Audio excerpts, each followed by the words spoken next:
Working on policy, she's screwed into the key policy circles in the country and across the world. So she'll be bringing in a policy and governance perspective to our discussions today. We have Dr. Ramanna, who is ML scientist, a machine learning scientist. He is a tech fellow and vice president at Goldman Sachs. He'll bring in a typical delivery corporate perspective to our discussions. We have Ms. Vidya Rao, who is the global disability lead, and in the HR, at the HR function of Wipro Technologies.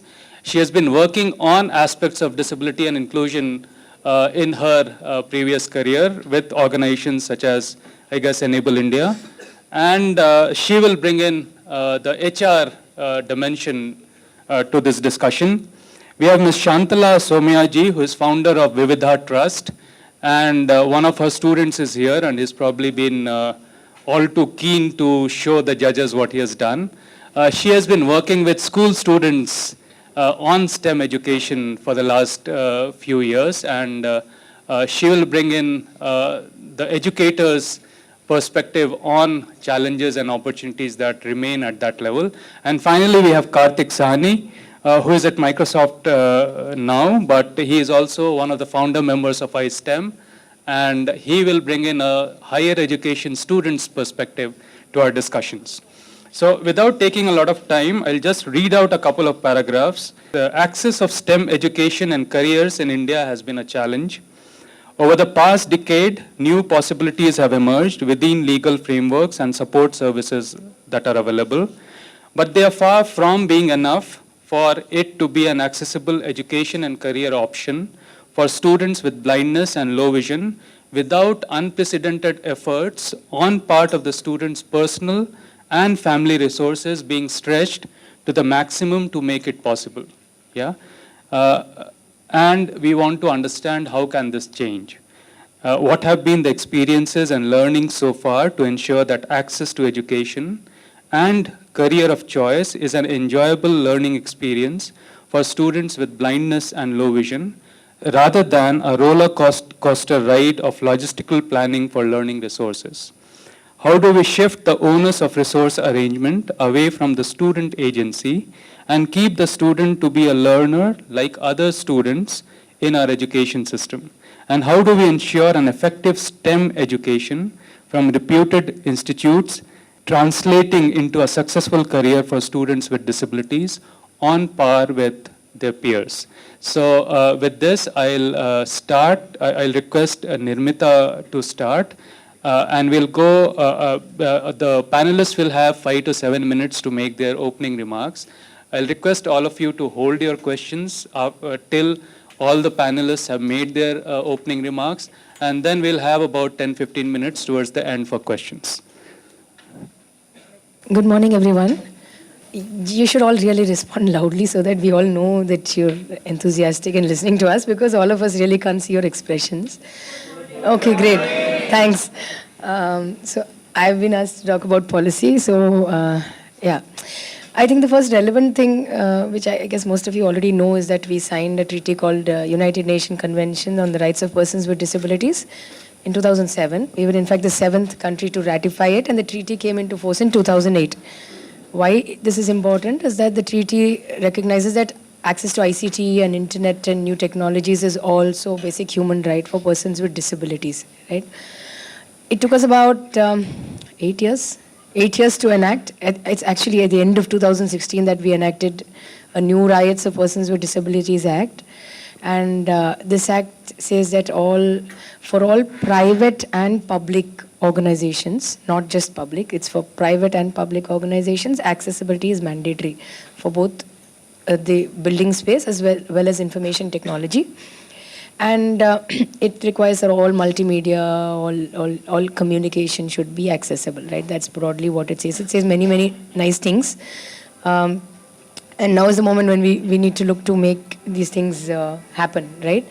And then the rules came out, and then the rules identify different domains in which standards have to be notified.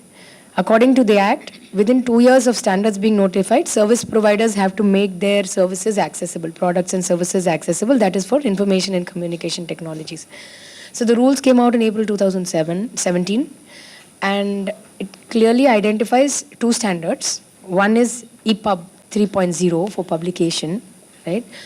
And the other is GIGW. GIGW is the guidelines for Indian government websites. And this is the official government standard in India to be followed.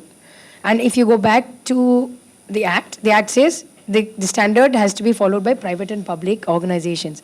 So even though it's called guidelines for Indian government websites, and now I'll go on to the next fact that it covers more than websites now because it's been updated in the past year. It's got a chapter on mobile apps accessibility. It's still called guidelines for government, but it's applicable to private and public organizations as well. The rules also require other departments to be notifying their own standards. So there's a lot of exciting thing happening in the standard space. There is some work around smart cities and BIS, and they're trying to look at standards for active assisted living. So that's again work in progress, and it will take a long time before it comes out, and it has to be adopted by the ministry.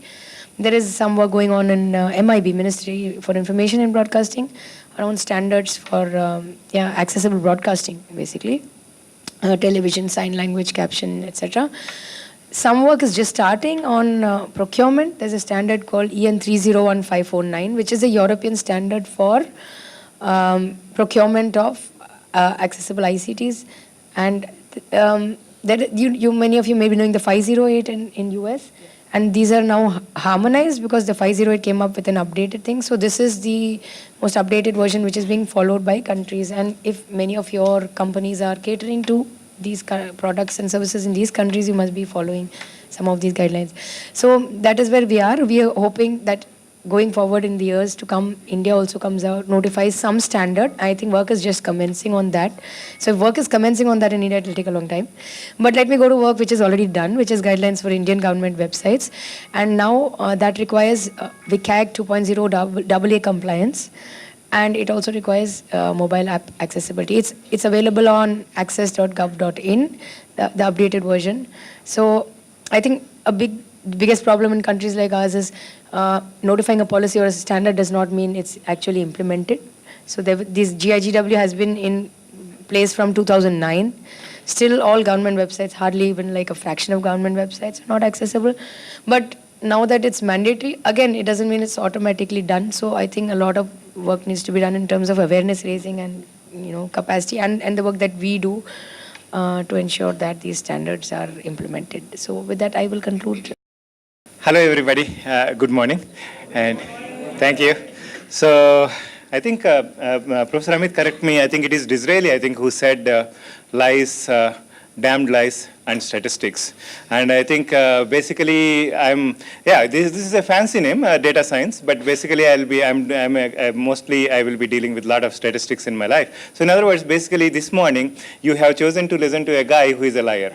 Okay, a professional liar. So that is the story. So of course, there are several things actually before I go into accessibility and other stuff. For example, why do I say even the big companies they seem to be lying a little bit about in the name of data science. For example, last year or year before, Google actually classified bunch of when it was shown some African American pictures. Do you know what it called them? Gorillas. Okay, so that was there. Okay, I'm not making it up. And again, IBM, when I think many people must have heard of IBM Watson, am I right? It's a success against Jeopardy and all the stuff. So and then they tried to apply it to healthcare. Did you see the article from July of last year? Maybe not, but the article is actually these guys claim that they can actually diagnose cancer. And they can do a much better job and all the stuff. So, but apparently they wrongly diagnosed several cases and they were actually giving the wrong recommendations and all the stuff. What do you call them? Basically they are lies, am I right? So that is why I'm calling myself a professional liar. I do a lot of lies like this kind of things for an organization called Goldman Sachs.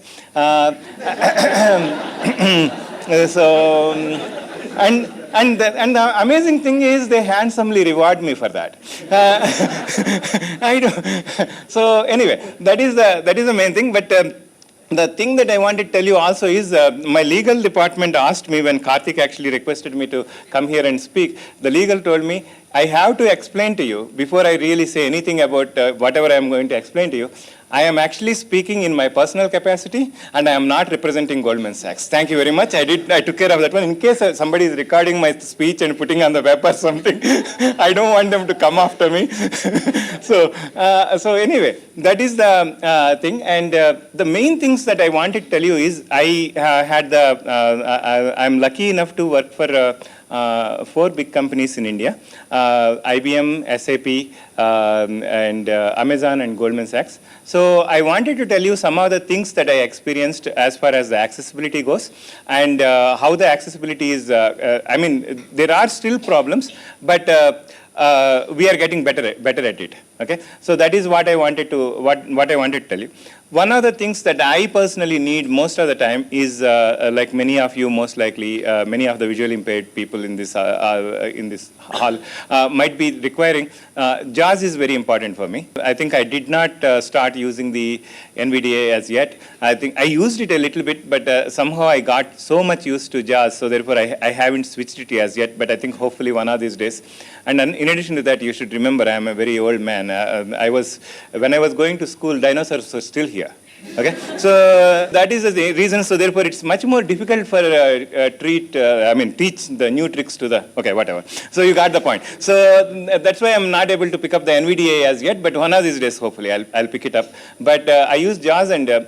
Every organization was fully supportive of that kind of accommodation. JAWS is one thing, and the other thing that I always requested was because I read a lot of mathematical stuff for my work, so I needed INFTI reader.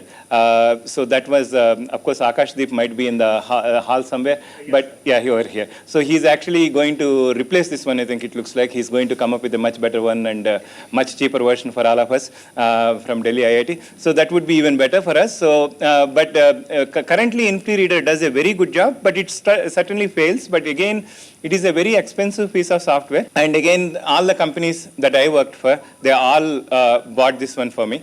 And the other software that I, from time to time I ask is, I think it is called Math Type. I haven't asked in the recent past. This is the one that actually converts the mathematical equations in Microsoft Word, for example, into LaTeX equations, kind of a thing. Okay, so that is the other piece of software I used to use, and that also they accommodated. So therefore, none of the 4 companies never asked me why I need this one or something. When I said this is one of the things that I need for my work, and they actually took care of that one. So that way, the companies have certainly been very responsible in this particular manner. But and there are some of the areas where I have seen the problems still exist. Like for example, some of their proprietary software. For example, SAP has something called ABAP. They use a language called ABAP.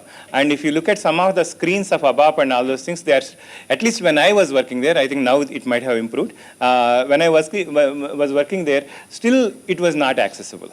Okay, and even still today, if I want to post a blog on my internal blog in Goldman Sachs, I need to take the help of a sighted person because the blog website itself is not very. I mean, you can read the article very properly, no problem. But when you need to edit and all the stuff, they didn't really make it simple. And I don't even understand why. What is so difficult? I have no clue. Because if you look at Wikipedia, if you want to edit the Wikipedia with the JAWS screen reader on, you can do it very easily. Am I right? Okay. So, but unfortunately, these guys actually don't learn the lessons from these things, and they implement their own stuff. I didn't say anything, did I? Okay, thank you. So that these kinds of problems I still face, and even in IBM also, I used to face a problem sometimes with that godforsaken email client called Lotus Notes from time to time, and it used to be a pain for me. Their same time is amazingly good, but Lotus Notes was a pain. And in the same case with Amazon used to run one of the older version of Red Hat Linux enterprise version on Ubuntu thing. It is a virtual machine on top of, don't ask me why they need such a complicated system. It becomes so painful to make your screen reader work and all this stuff with all these things, with all the layers are there. But anyway, while I was there, somehow they managed to fix it for me, and I could do some other things. So therefore, many of the internal pieces of software you may have to struggle with. Even today, you go there. I'm not even saying it is a problem with India. These companies exist in US also, so therefore the problem lies even in US. I don't know about Microsoft. Most likely Karthik will comment on that one when he speaks. But I think this is what I have noticed about the internal things. So other than that, mostly I think many of the accessibility, but people are very receptive, trust me. In all 4 organizations that I worked for, they listen to you. Whenever you tell them, this is the problem that I am facing, can you help me with it? And there are actually developers who are very enthusiastic to take the problem, take the challenge, and solve it for you. Okay? So that way it is all there. So I think it is also up to us to speak up and tell them that this is what we really need, kind of a thing. So then other things, the other minor problems that I have noticed that in any of these organizations is, they are not completely, except for IBM, they are not completely open to go out, and they are not openly going out and recruiting people with visually impairments or something. IBM is a completely different case, and I'm sure Vidya Rao can actually speak for it, because Vidya Rao worked for an organization called Enable India, and Shanti, the head of Enable India, she actually worked with IBM quite a bit, and now they actually actively go out and seek out the visually impaired resumes and all the stuff. But the rest of the companies, actually a couple of people actually on the mentoring session also told me, they had to work with something like HackerRank kind of useless pieces of software with JAWS, and nothing works there. Okay, so I mean, I don't know why they follow that particular procedure, and why they don't have a small policy kind of a thing. Once again, I think we need to ask them, and we need to tell them. And I think one thing that you need to remember is, these guys are not evil. Okay, I mean, they are evil. They do evil things, but yeah, these guys are not most of the employees who recruit you and all this stuff, they are not evil. So what they really don't know is, I don't want to use the word ignorant, but they don't know these things. They are not familiar with, these are the things that we need to do for the visually impaired people. So therefore it is up to us. It is up to us as a community to tell them what we really need, and they are willing to actually work with us. So this is my experience as far as I could tell you in 5 to 7 minutes that Amit has granted me very stingily. I mean, okay. And I'll come back at the end. Thank you. Yeah, thank you, Mr. Ramanna. We'll probably come back with same questions to you at the end of this. Yeah. So, Mr. Vidya Rao will now speak. Yeah. Maybe she'll bring in the HR perspectives, and I know HRs are the favorite punching bags of people like Mr. Ramanna, so she can probably take a few questions. Sure. So let me share some of the perspectives, and I completely agree when you say that, so in reality, or whatever said and done, today accessibility has gone a way ahead that we can think of, right? Like Nirmita was also talking about the policies and etc. So, but in reality, there have been a lot of challenges, especially when you work with a multinational company like Wipro, which is where I do. Damana, there's a small correction. Let me give you a little perspective on that, right? First thing is, I just want to talk a little bit about the company readiness, or what is the mindset that corporates have, right, when it has to when they have to hire someone with a vision impairment. Like he was talking about, what is the first response if I go and ask them that, would you want to hire someone who's blind, who can be a programmer or a tester for you? What do you think the response is? So can they really do programming, or are you kidding me, right? Yeah, how will they see their computer screen? And there are many classic jokes about it, so people have been asked, do you know how to go to bathroom? Things like that, right? So these are something that we are all aware. But what I have seen at Wipro and what we have been doing, plus some other corporates, matured corporates, I would say, right? We have reasonable accommodation policy in place.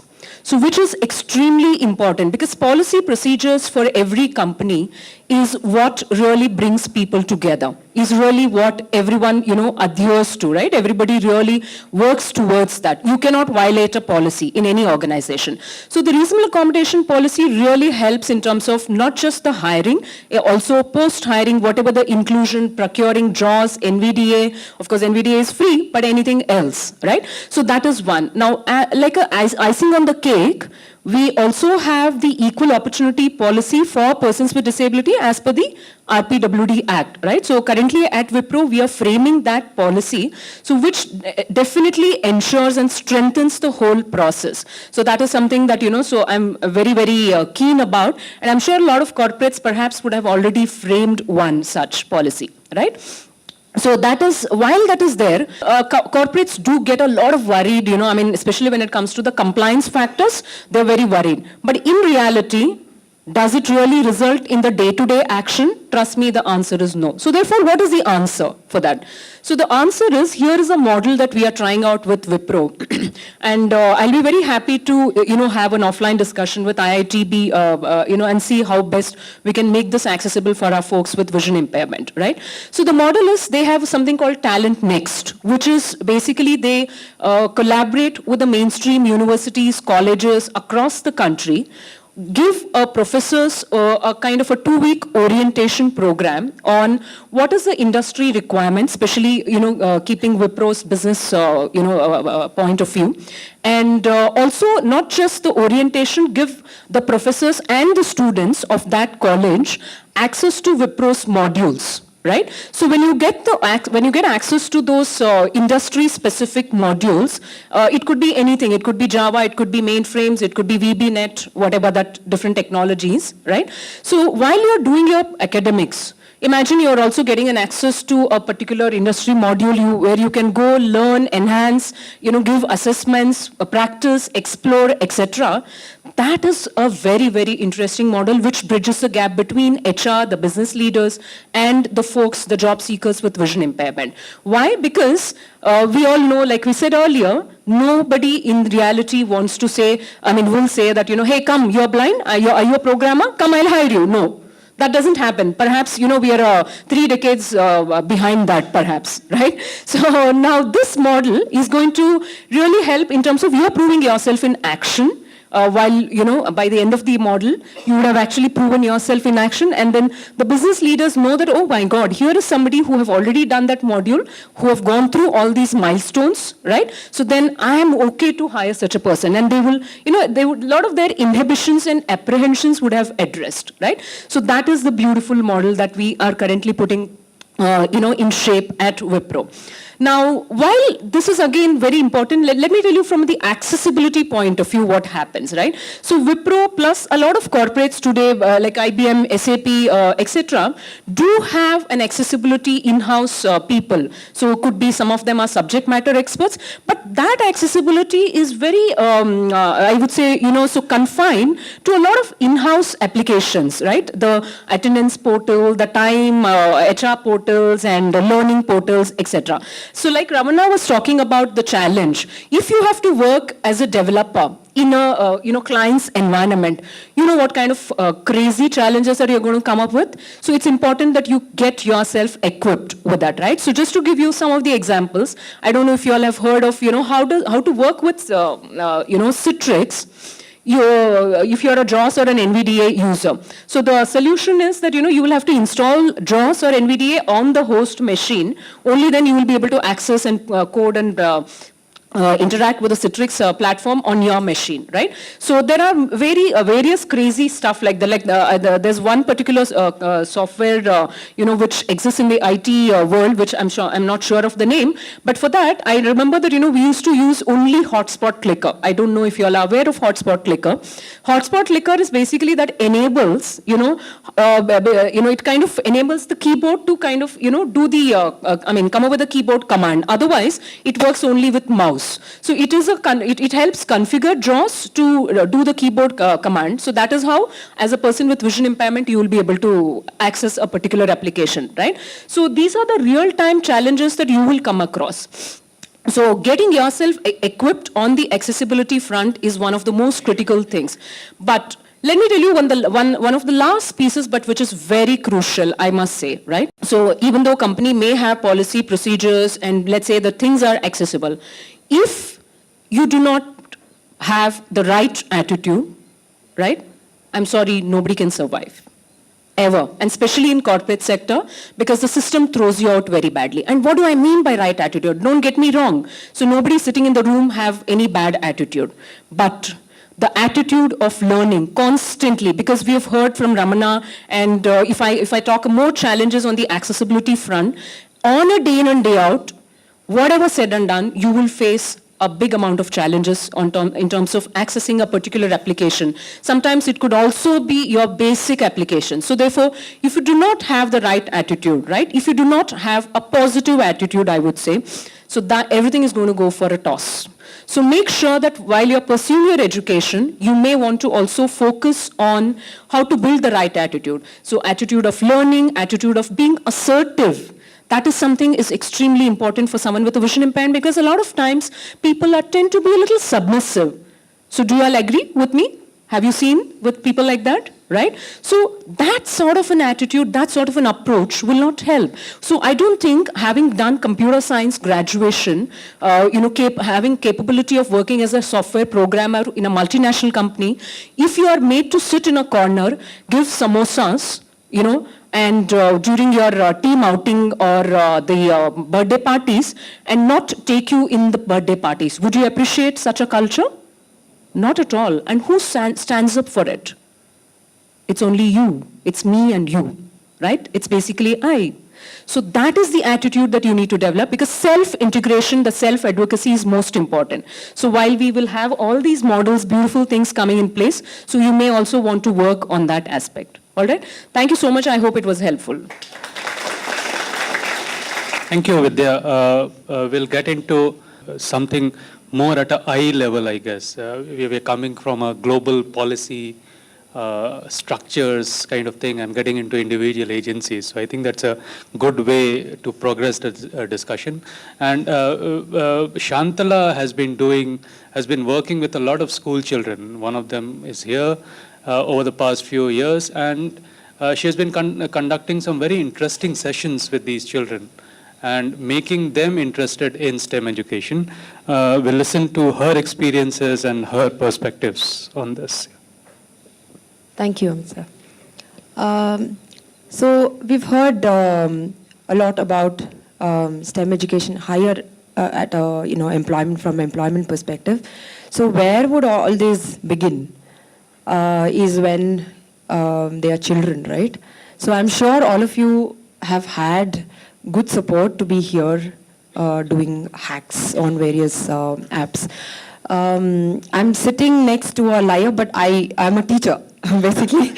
So I tell my students, I hope Pranav does not lie, not to lie. So that's the first thing that a teacher tells students.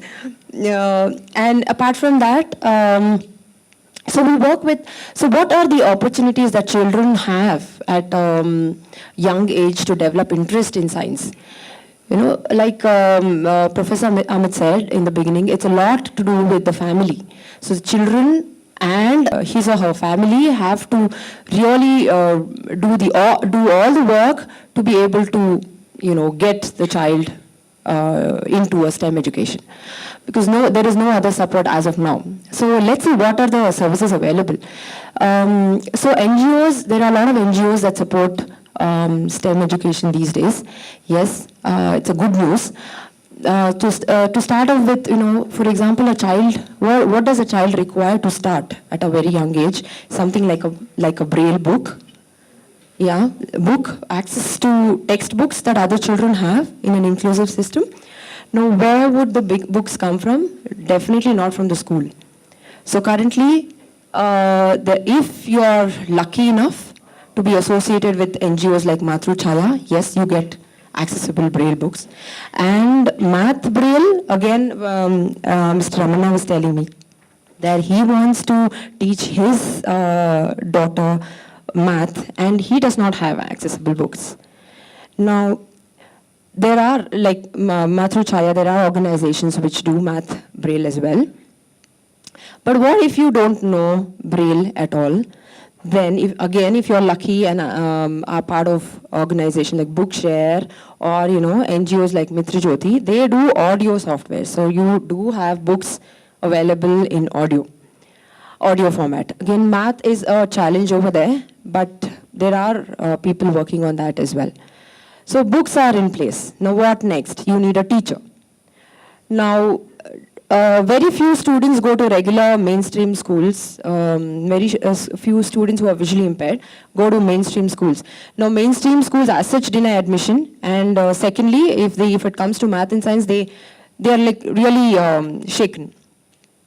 Definitely, there are options. There are policies saying you can drop math and science. So, easier way out. They would say, forget math and science. You take up other subjects. So where would the teachers come from? So your immediate family. If you're lucky, your mom or dad or distant relative, aunt or cousin or somebody is good enough in teaching you, then you're lucky. Otherwise, there are NGOs that provide volunteers, experts, connect you with probably some science experts, math and science experts, and you can learn with them. Again, all these are happening outside of the school. So imagine the child has to go to the school and then come back and go to these organizations or connect with the volunteers to do this extra bit. Okay, so you have books, you have teachers, what do you want? You have materials. So these days, up to 10th, if you want to pursue math, there are materials available. You can do complete curriculum is accessible with the materials that are there. With science, there are a few of them, and actually not even few. But we still, it's all up to the creativity of the teacher as of now. So there are NGOs that work on that. So if you're, again, lucky enough to be associated with organizations like Vivida, you can do experiments as well. You can just enjoy doing it and learn as it comes. Now so you have books, you have teachers, you have materials. Now what do you need? You need to write exams. Now that is again a struggle. So you go to a board and say, I want to take up math and science. It's not like it's not the other way around, that you want to drop. You want to drop comes automatically. But you want to take it up, really? You really want to do math and science? Are you sure? There are so many questions that finally you end up saying, okay, let me drop math and science. That's what happened to one of my students last year. So she was very keen, but then she was the only person who was standing, and everybody else said, come on, don't take up science. Don't take this risk at all. A 10th grader cannot make this decision at all. So with the system around, which is so disappointing, probably she had to succumb to it and say no to it. So that's the fourth part, taking up the exam. There are, I would say IGCSE currently gives you completely accessible papers, and complete support is given to children who want to take science and math. It's up to the teachers in the school to teach the students. But the curriculum is quite accessible. So what else do you need? You have everything. So it is possible, end of the day, that a child who is visually impaired can pursue science and math. But having said that, all these 4 or 5 things that you need are not under one roof. So you can imagine the child going from one place to the other, getting things for himself. So if you're in, say, Raichur, sorry, you will have to come down to Bangalore for all this. There are challenges like this. Currently, probably, this facility is reaching to 1% of the community, probably. So the challenge is, how do we get to everybody? How do we reach to everybody? Now, biggest challenge of all is really the lack of passionate teachers. Now, if we have teachers who are creative enough, then forget everything, whether you have materials or policies or anything else, she will make it possible for the child. That itself is enough. Now, where do we find passionate teachers? That's up to us. It's not that we don't have them. Really not that we don't have them. It's just that in our recent culture, Indian culture, we don't give enough importance to the teaching job. It's not really respectable at all. So mainly because of the salary she draws probably. So even if you're passionate, it's not sustainable. So they probably come for some time and then say, sorry, can't do it for long. So you don't have people who are passionate about it are not in this field at all. As a society, we really have to think and see how to get people who are passionate in a particular subject into this and connect them to schools. They need not be regular teachers also. So that is one of the solutions that I can think of. And with respect to assistive aids, there has been a lot of changes since I came into this field about 9 years back, and I can see a big change. There are a lot of aids that are available in India. Before, you had to get everything from abroad, and they are becoming less and less expensive. So that's good news as well. But the Indian scenario, if you look at the schools for the blind and the mainstream schools, the attitude of schools way back in 2010 and now, it is almost the same. Absolutely no difference. Now I go take a survey, it is the same. I'm going to get the same result. So we've really not achieved much in terms of inclusion. So like Professor Amit said, we are yet to realize the dream of inclusive education where our student becomes just a learner and every other burden is taken out of his shoulder. So all other system is in place and a student just comes and says, I'm coming to school and learning like everybody else. But we will have to dream the dream to make that possible for our children. Thanks so much. Thank you, Shantala. We'll get to Karthik and he will bring in the student perspective. But before we get into that, he's no longer a student, but he'll probably go 2 years back and recount his student days and maybe his student days in India in terms of what is it that can be done. But I guess we are hearing some similar words. We are hearing awareness still, even when we have policies around. We are hearing attitudes, and these have been there for a long time. We are hearing, because of awareness and attitudes, there are concerns around ignorance, there are concerns around not being able to appreciate certain aspects. So we'll probably come back to that after Karthik has spoken. So I'm going to be sharing my experiences in India, but also talking about what I have seen with various other students working with iSTEM, and what I see as some of the major problems, especially in post-secondary education, when a student actually somehow completes 11th and 12th class and is trying to go and pursue engineering.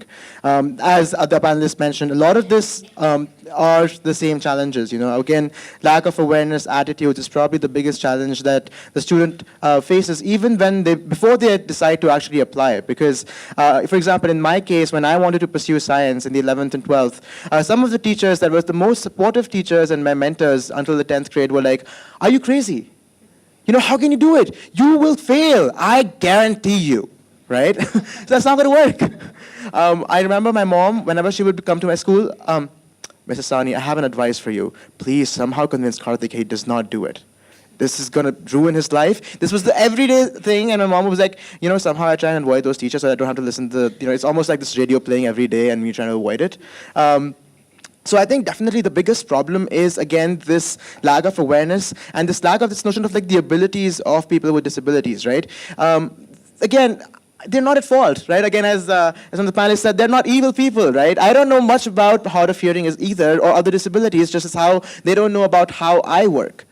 So I think that is where, again, it comes back to having programs, awareness programs, having ways in which we can educate them, and also coming back to one of the strongest points that that Vidya mentioned, which is, again, taking the onus and really advocating for yourself, taking it upon yourself and going and be like, yeah, I use a screen reader and this is how it works and this is how I'm able to do math, this is how I'm able to do science, and educating them so that they can then support you, they can work with you to come up with innovative ways. This is kind of what really helped me in classes 11 and 12. There were a bunch of diagrams in chemistry, of various diagrams in physics, and I, of course, had no exposure to that content. And my parents absolutely, they're not science students, they did not know how to teach me. But then once they understood how I work, once they understood the various ways in which I could process information, I could gather information, that is when they use their teaching experience to think about what are the ways in which we can adapt some of these things. Could we actually use, for example, in chemistry, some of you who've studied chemistry might remember this horrendous IUPAC convention, the craziest thing ever. But it works. That is the best way to represent molecules if you're blind, because then you don't have to worry about representing those crazy diagrammatic structures. So thinking about these alternatives, working in collaboration with teachers and your peers is probably what helped me the most.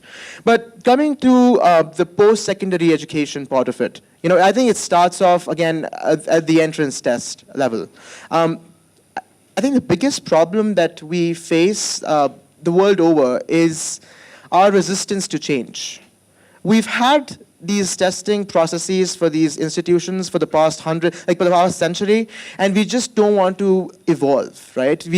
Not just in terms of content, but also in terms of how we are testing the skills of a person. And so that, I think, is the biggest problem. You do expect someone who is blind to still attempt questions that have diagrammatic content without providing any possible accommodation or providing those diagrams in alternate formats. Why? Because that's how the things work. That's how the system works, and there's nothing that we can do about it, right? So that, I think, is the major problem that you start seeing at the entrance level when you're entering a college. And then, of course, it goes back to, the lack of awareness, and also this lack of information that teachers have about the best practices to include someone with a disability. Most of our teacher training programs, especially at the post, even for professors, they don't know how a blind person works. What do you guys think happened to me so I was in a math class, and I got a 0 in my internal assessment. Internal assessment is usually supposed to be how attentive you are in class, whether you're participating and stuff like that. And I was participating, but the teacher still decided to give me 0. Does someone want to take a guess on why that would have happened? Why did I get 0 when I was participating in the class? Huh? No VIP person will answer this question. Well, actually, I don't know if that's... You guys should not answer because I've told you this. But maybe others can take a shot. Why do you think I got a 0? What did you out of it? Huh? What did you out? No, not that. There was this lack of awareness again, but a very weird thing here. What else could be the problem here? Well, they thought that because I had my headphones on, I was listening to music. And so I got a 0. He must have done it also. Well, that's true. That's true. Hey, Listen, guys. This guy, he admitted himself he's a liar. Don't listen to him, huh?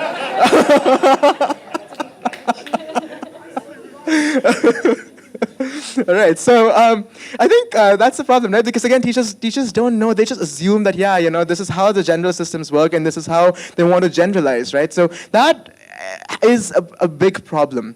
And then when you think about technology, yeah, sure, technology has come a long way. But even today, when you think about, for example, math and science accessibility, despite a lot of these OCR software, as Dr. Ramanna was mentioning, again, InfoReader being a good one, we still see a lot of challenges that you don't have access to all sorts of information. And so there's still a lot that technology can also help out with, but I think we're a long way from actually realizing where we can actually be, where, every content is available to you, you can do absolutely whatever you want. And then it also comes to this sense of inclusion when it comes from also your peers and just this community where everyone wants to look at you as a person past your disability. Because the problem is, the moment when that does not happen, there are inherent biases no matter what. You can get all the possible support you want, everything can happen. But if people still are like, yeah, you're blind and I want to like try and help you because it's a good thing to do, but not because, you're my friend and, whatever, right? Then that's a problem. So these are some of the thoughts that I have. In terms of solutions, of course, looking at, disability again as, changing our mindsets, being open to change, and being receptive to the needs of people and being able to accommodate policies and processes accordingly is something that I think can be very helpful. Thank you. Thank you, Karthik. Any of the panelists would want to make a quick rejoinder or react to whatever was covered? If not, we have about 15 more minutes, so I'll prefer a few questions from the audience. Like you said, in the modern world, like people are so behind, like from the technology and all, right?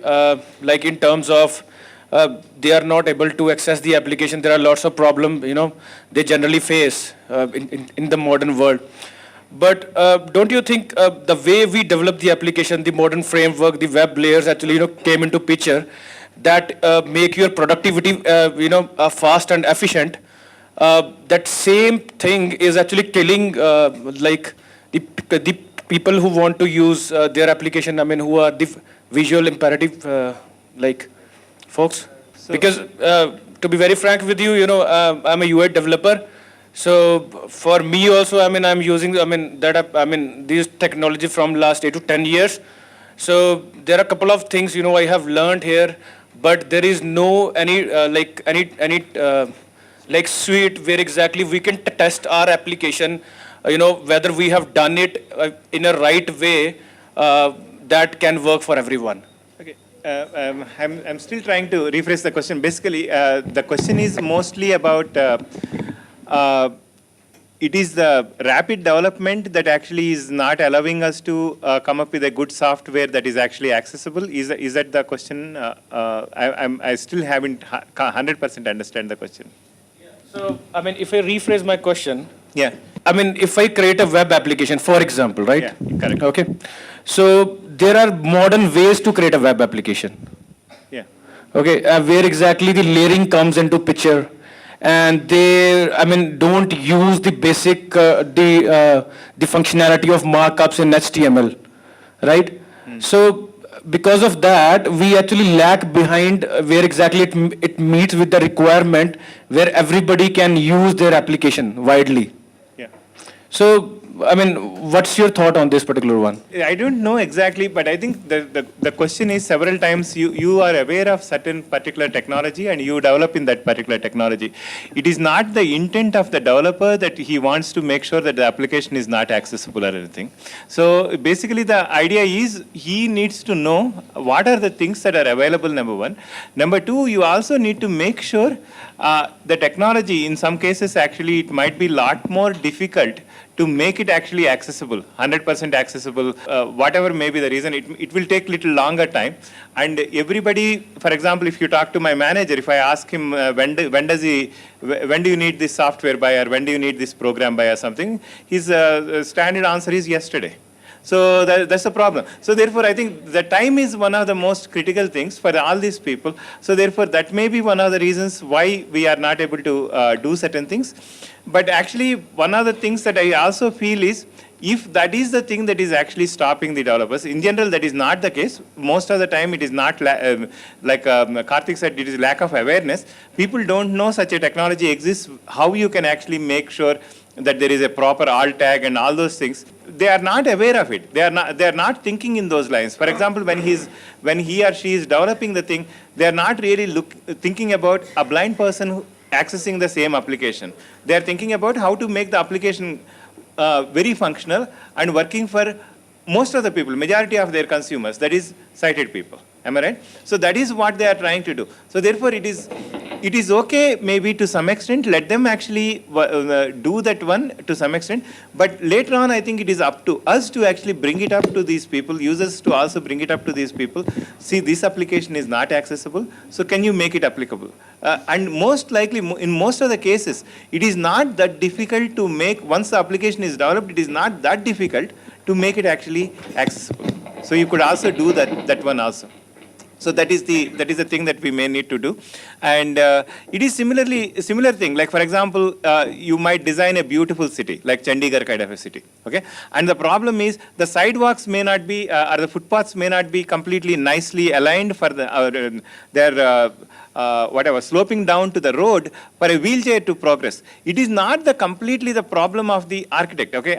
I know he is actually unaware of the things that there will be a wheelchair guys walking there or something. He might not be aware of that particular fact. So then you need to come back and you need to tell actually what is the thing that you really wanted. Okay, there are a bunch of wheelchair people who would like to use these sidewalks. So can you make sure these sidewalks actually slope nicely into the ground kind of a thing, onto the road kind of a thing? I just want to kind of quickly intervene here. So I think it was a longish question. I think it's relevant. Just to introduce myself, I'm Ankit Jindal. I'm the co-founder of Friends for Inclusion. And I've been working in the area of accessibility and technology for people with disability. I think you made a few relevant points. How do you really impress on, or you really press on the management or the startups or the founders or whatever, your leadership to make your products more accessible? I think the answer starts from the fact that there is a huge population and we often are not really aware of it. And just to acknowledge that there are user base which are different from us, and you only in your monologue said you want to make your application to the usable to the maximum extent possible. And when we as developer are designing the products, I think it's the best practice to really design or have multiple types of persona, and some of those personas can be people with disabilities. That helps you to think in a certain way and really explore options. Apart from that, of course, you have web content accessibility guidelines, which if you really incorporate in your development cycle and then your quality audit, I think there is this initial transition, but companies like Microsoft, Google, Apple, they've all kind of shown how if it becomes a part of the DNA, it actually doesn't slip. So, I know it's tough for management to agree, and because management often feels that, we are doing a favor or it's not important or we don't have enough users, but often they don't realize is by really adopting many of these good practices. One, they get access to a bigger audience, a bigger customer or a user base, and also their existing design becomes much more usable, much more friendlier for people. So, yeah, I think that's where I want to kind of. Yeah, thank you. Thank you. You want to make a quick point? Yeah, please go ahead. So I think another quick point, just to add to that is, so as I understood your question also talked about a lot of these applications that developers themselves use to increase the development time, right? Like for example, no one will be actually writing HTML today. We'll probably be using one of those tools that actually automatically does this for you. In fact, this happened yesterday at the hackathon. One of the cited participants came up to me and she's like, you know what? I've been working with this tool for the past 5 or 6 years, and I absolutely love this tool. And I proposed this tool to my team, and I was like, yeah, we were able to speed up things quite a bit. And it turned out that the actual code being generated was actually inaccessible, right? And this teacher was like, I promise I'm not going to use this tool ever again, right? That's exactly what the hackathon, in some sense, want developers to also start thinking about, right? Because it's not only about you writing code in an accessible way, but it's also about you thinking about how you not even being a person with a disability, can impress upon the developer community and be like, hey, your tool needs to be accessible for developers because this in turn is being used by developers to create other tools. Right? So even kind of raising your voice, even in those cases, encouraging other developers to make their tools accessible, almost like a domino effect, I think can actually have very important ramifications as well. Thank you. Thank you, Karthik. You have a quick point to make? Yeah.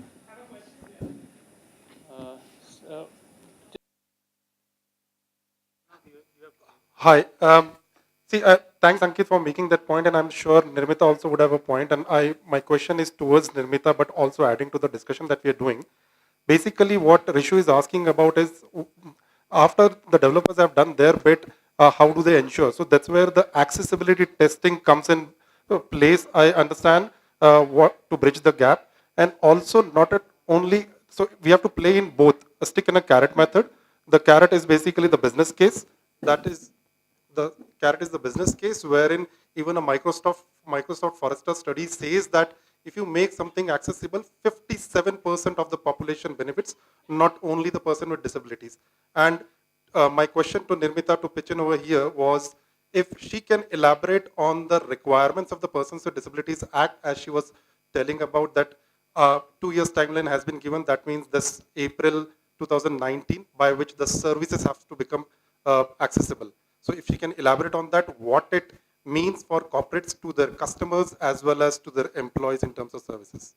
Yeah, sure. So I was also thinking when this conversation was going on, is that a huge problem? And I've talked to people, even my sisters with Sapient, and she says, I'm trying to put in these accessibility standards everywhere, and they're saying the clients are not asking for them. And one more issue which we should be talking about, especially HR and people who are dealing with this, is about procurement, right? So if clients are not asking for them, what should we do? And that is where, wherever it's possible, you should be telling your clients if they don't know. It was not mandatory in India earlier.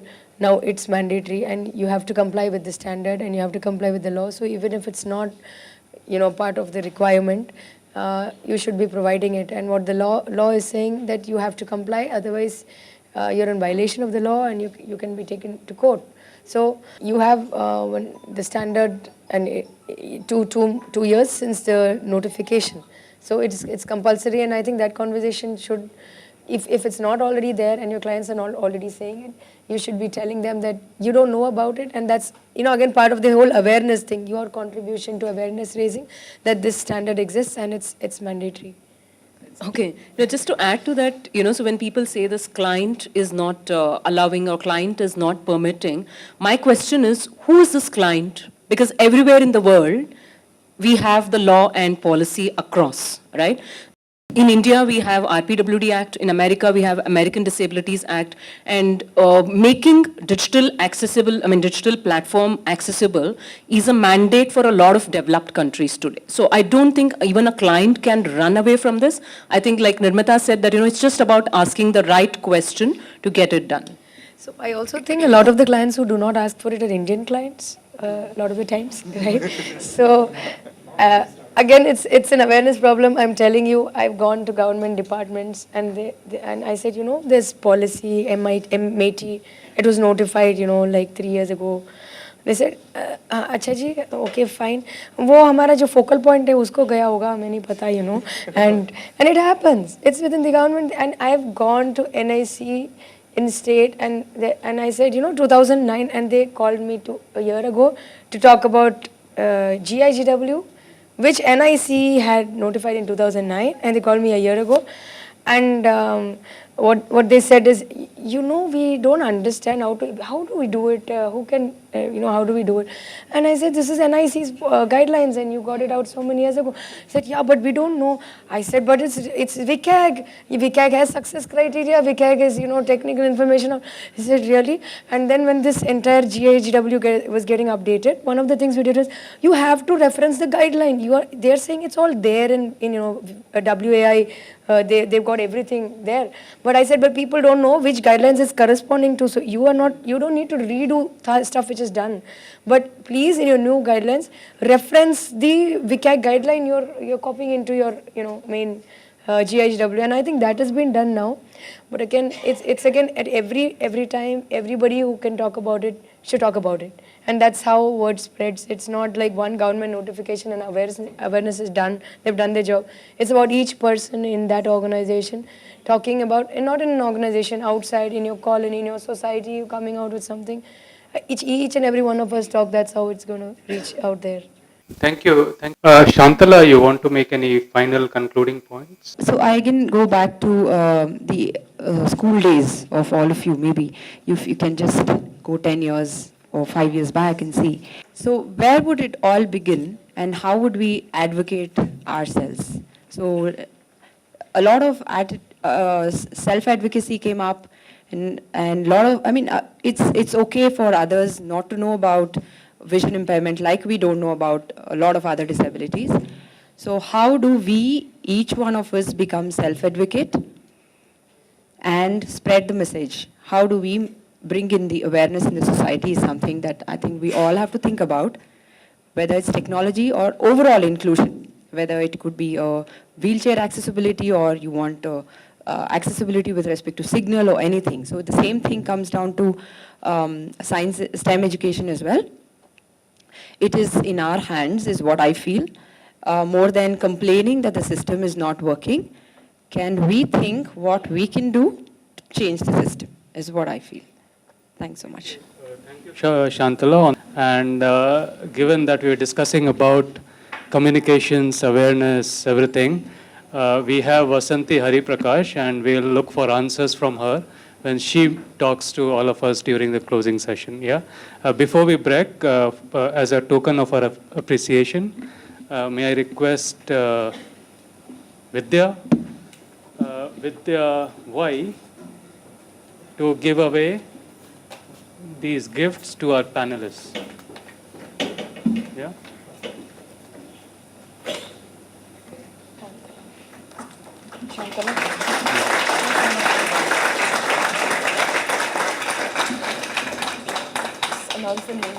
Yeah, this is Mr. Ramanna.